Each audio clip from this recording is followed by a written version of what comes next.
in the middle of the night, like 2 o'clock in the morning, tapos si nanay nag-ano siya ng blood. As in, isang pail talaga siya ng blood. Fresh blood talaga. Nakita mo? Oo, kasi yung blood nandun pa. Ilan taon ka yan? 5th year na ako ata eh. College? Oo, 5th year ng college. Ayan, pinita sa'yo.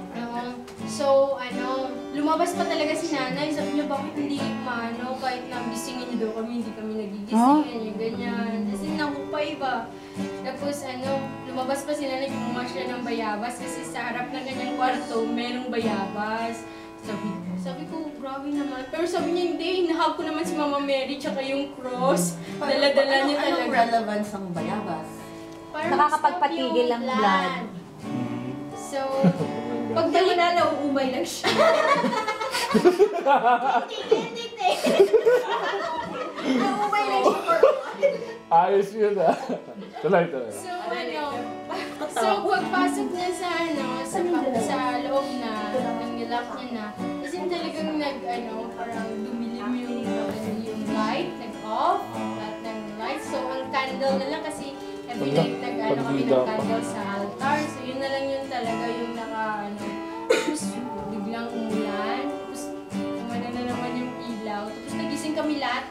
Pareho pa kami nagising in just one time na yun na pag-ano ng ulan. Tapos sabi naman ano nangyari? Tapos kita namin yung pail ng blood. Kasi parang the next morning, tina-laboratory namin si nanay. Hindi talaga walang any symptoms. Tapos pumunta nga si nanay sa parang alam mo yung albularyo. Albularyo. Whatever na yan. Tapos nagpatingin siya na ano nangyari, ganyan. Tapos sinabi nga na yung babae mo to, pumunta ba sa bahay ninyo? Ganyan. Tapos yun, na-detect namin na siya. Tapos, Anong ginawa? Anong ginawa niyo sa babae? Tapos, binigyan siya ng, si nanay binigyan siya ng parang roots, ewan ko kung ano yan. Yung parang, sa bayabas. Ano nangyari sa babae? Wala. Sa aswang? Buhay pa rin? Aswang lang talaga siya. Anyo na siya. Parang normal lang sa kanila eh. Nagtatransform? Ano namin? Sabi. Ano namin yun? Tapos wala naman yung Curse yun eh, di ba? Curse. Curse yun ah. Curse, yeah.